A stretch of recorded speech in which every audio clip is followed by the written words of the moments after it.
ఏ గరికెతో పూజ చెయ్యాలి అంటే నేల మీద పాకుతుంది గరికె. చూడండి, ఇలా ముందుకు వస్తుంది, వేర్లు దింపుకుంటుంది, ఇలా కొంచెం ముందుకెడుతుంది, వేర్లు దింపుతుంది, ఇంకొంచెం ముందుకెడుతుంది, వేర్లు దింపుతుంది.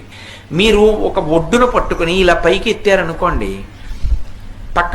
పక్కపక్కనే వేర్లకి మట్టితో తీగలా పైకి లేస్తుంది ఆ గరిక. దాన్ని దుర్వా అంటారు. పైకి లేచిందనుకోండి దర్భ, అది కుష అంటారు. అవి దర్భల కట్ట కింద ఉపయోగపడతాయి, ఆ గరిక కాదు.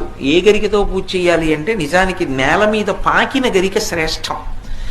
అది ఎందుచేత అంటే వంశాభివృద్ధి